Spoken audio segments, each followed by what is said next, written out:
Spicy food. Why do some people like it and others not? Is it possible that capsaicin in spicy food can treat pain, promote cognition, mental health, and recovery from drug addiction? I think you'll be surprised. Tune in for all the details only here on the People Scientist podcast.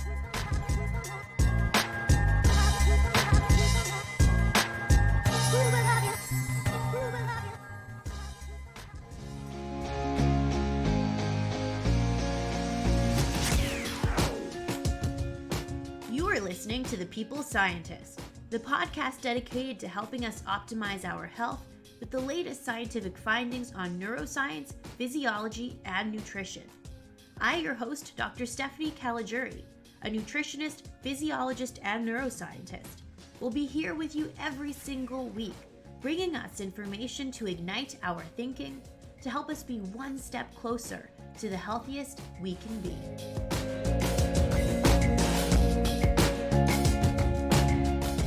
Hello, my People Scientist Army, and welcome back to the People Scientist podcast for episode 68, where every week I arm us with some scientific evidence so we can all lead the healthy lives we want to live. Okay, so who here listening right now likes spicy food? I feel like people are either in one of two camps. Either you love it or you can't handle it. I personally love spicy food. So that got me thinking, what is the neuroscience behind why people may enjoy spicy food and others are not able to handle it? So for today's fun episode, I'm going to share some scientific evidence on how spice can impact our brain and body. So as we always do, let's start off with some core takeaways.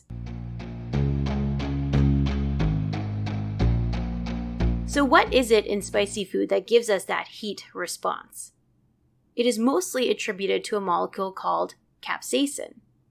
So why do some people like spicy food and others do not? Well, it appears that there are many genetic variations for the receptor in our body that responds to capsaicin. This genetic variation in part explains why some people are more sensitive to spice versus others. Many studies also show that we can develop tolerance to spicy food quite quickly too. Using brain scans, we can see that spicy food can activate brain regions involved in pleasure, reward, and motivation. Eating spicy food seems to be linked to two people who are sensation seekers and like the adrenaline rush. Fascinatingly, in new exciting areas of research, the receptor Trpv1 that capsaicin in spicy food activates has been implicated in pain and mental health like depression, anxiety, as well as addiction. Interestingly, skin patches, lotions, and nasal sprays containing low doses of capsaicin have illustrated to be a potential way to improve measures of pain. Preclinical studies are looking at capsaicin as a way to reduce measures of depression and to promote cognition, memory, and recovery from drug addiction. So this is a super cool and cutting-edge area of mental health and pain research right now. So let's get into those details.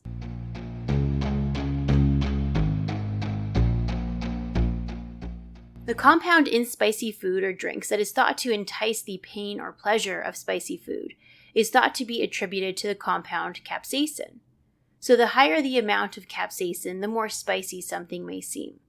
The Scoville Scale is based on the capsaicin content of spicy peppers.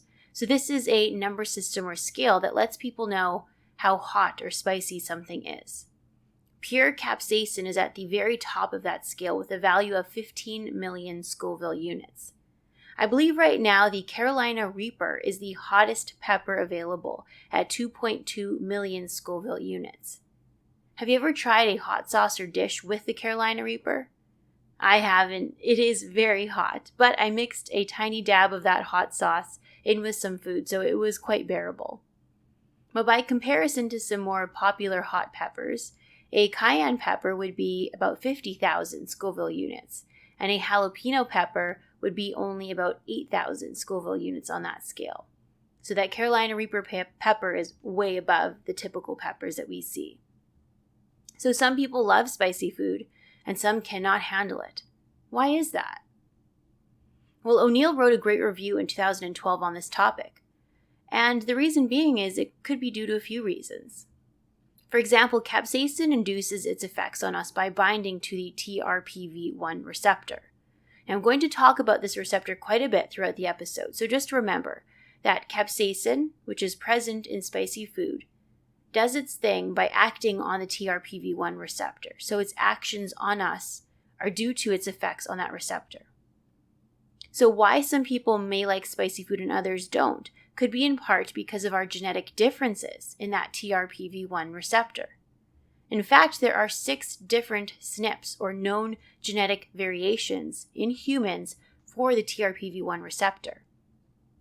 A good analogy to help explain this would be, let's say that we both have a car, and your car has all 4 wheels. So your car drives around quite effectively. It does the job it's supposed to do. Whereas my car, for some reason, has only 3 wheels. So it doesn't drive around very well at all, and doesn't seem to be able to do its job very effectively. It's the same type of thing for our genetic code for the Trpv1 receptor that responds to capsaicin.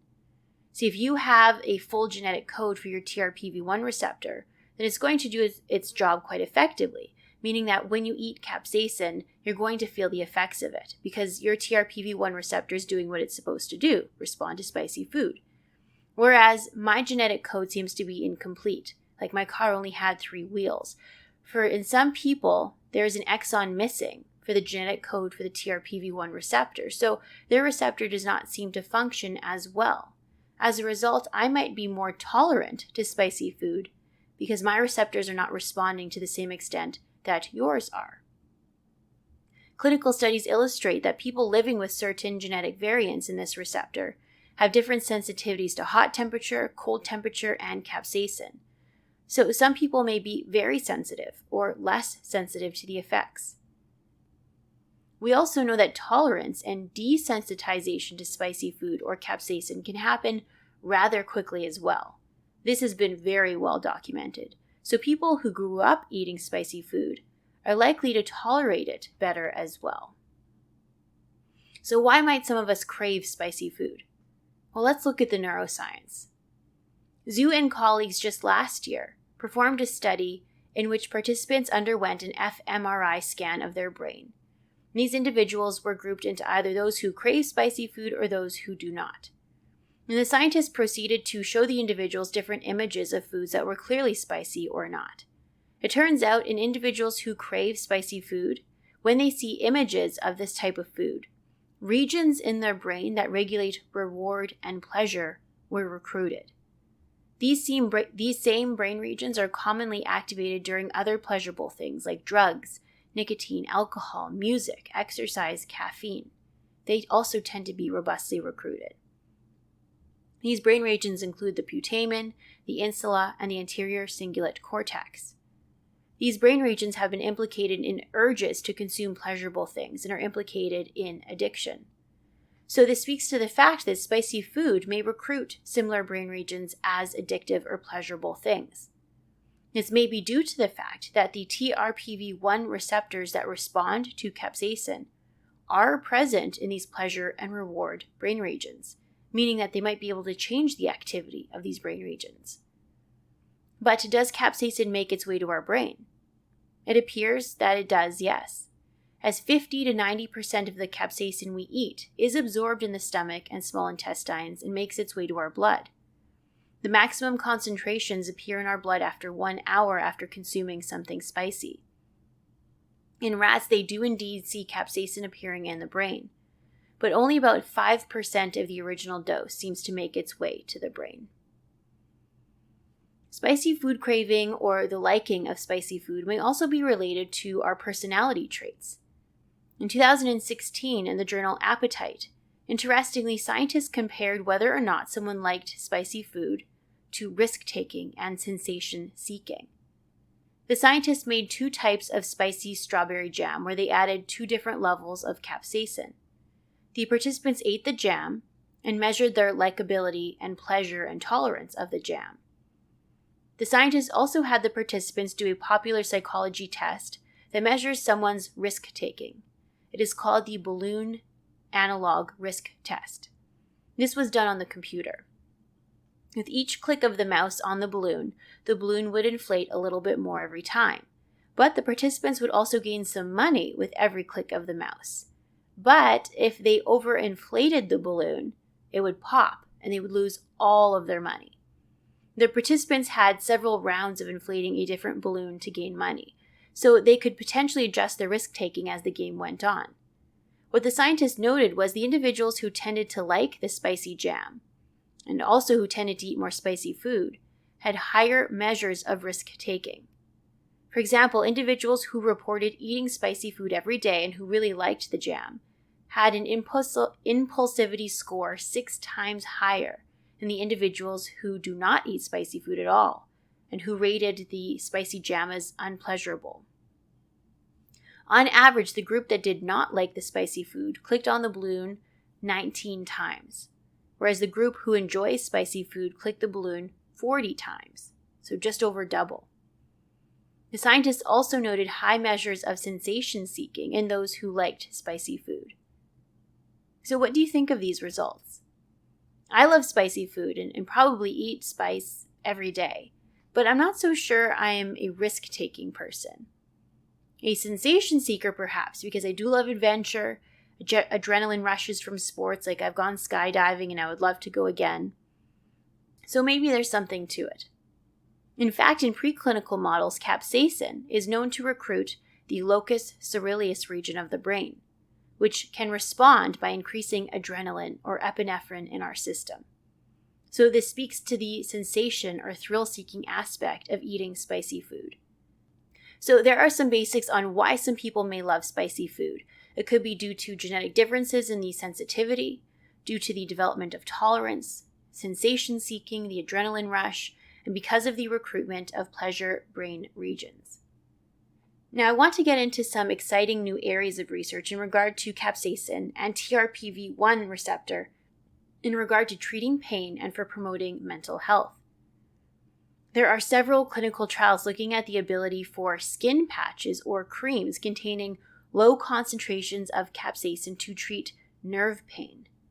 Now, you might be thinking, treat pain?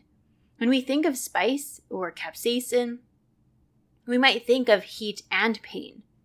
But what is really interesting is through many, many studies, scientists have learned of an interesting phenomenon. It is well recognized that capsaicin can cause pain and sensitization of both peripheral and central nerves. So the nerves in our body, limbs, skin, as well as our spinal column. But capsaicin can also lead to desensitization of these same nerves and withdrawal of epidermal nerve fibers. So what that means is even though capsaicin initially may induce pain, over time it may actually block pain. And there's many clinical studies to actually support this. For example, in 2012, a controlled double-blind study with more than 400 patients with nerve pain applied a skin patch containing 8% capsaicin or a control patch just one time for 60 minutes on their area of pain. Then the patients were followed up for several weeks. A 30% reduction in pain was seen in 46% of the people, and the pain relief lasted for the entire 12-week study period.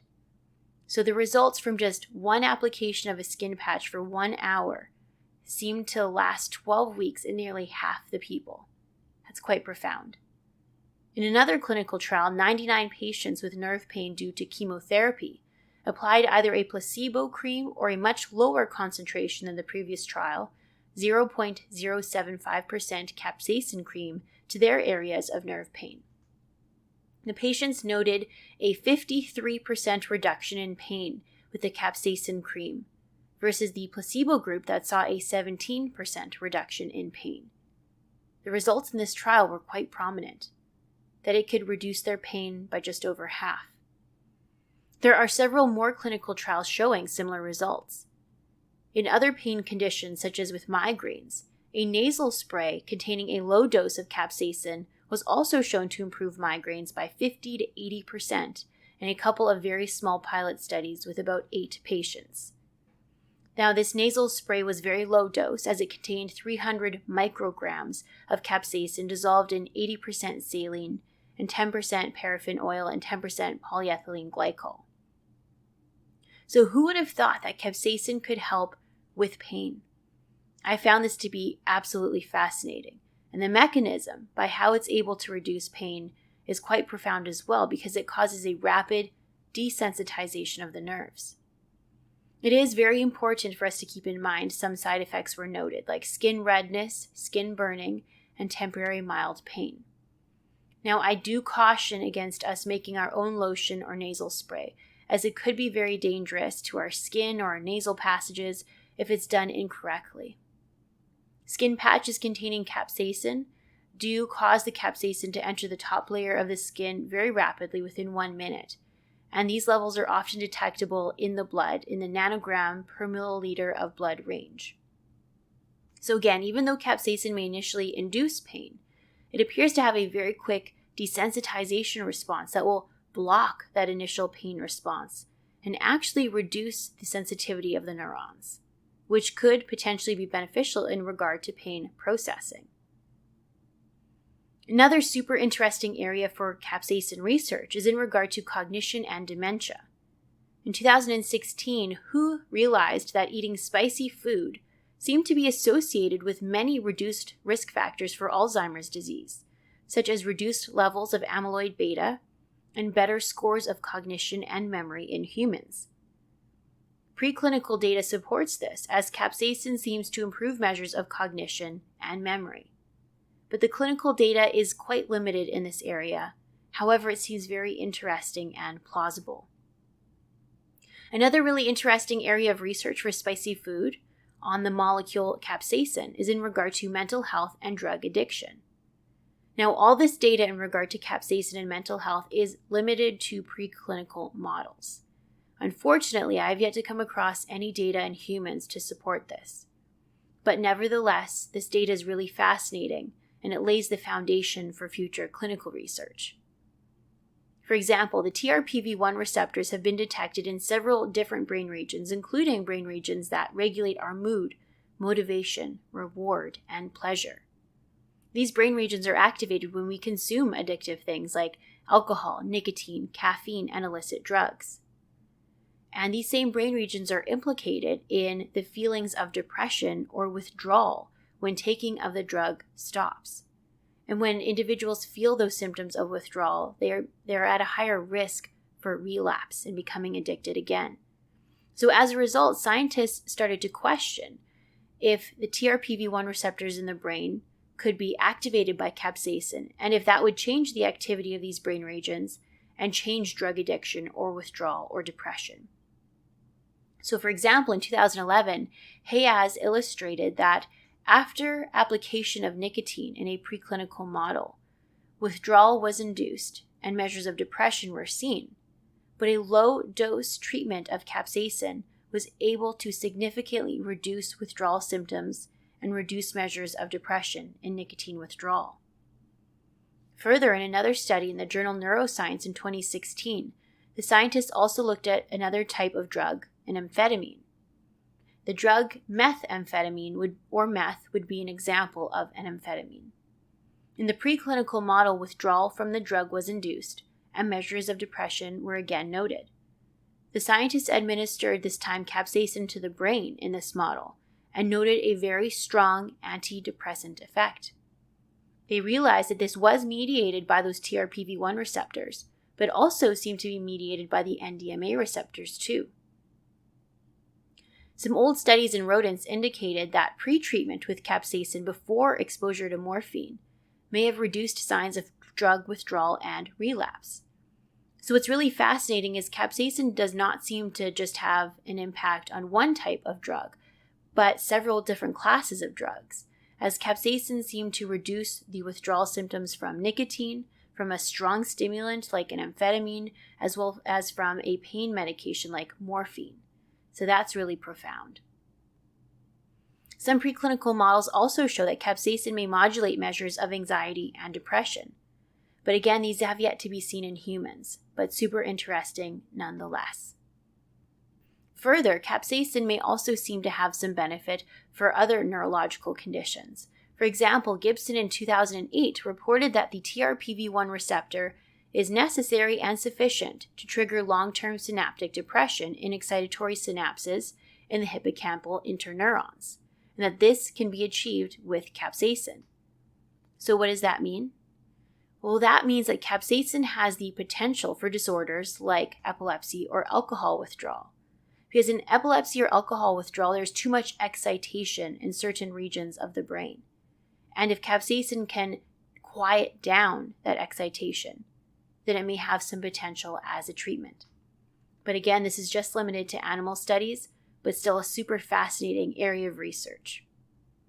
I think it's absolutely fascinating that something as simple as capsaicin that is present in hot peppers or spicy food that is so available to us may actually be a powerful treatment in regard to treating pain or promoting mental health or cognition or recovery from drug addiction. So right now, I feel like this is such a cutting-edge area of research that I really hope makes its way to clinical trials very soon. So that is a wrap, my people scientist army. Why might we enjoy spicy food? Because it appears that it can recruit reward and pleasure brain regions.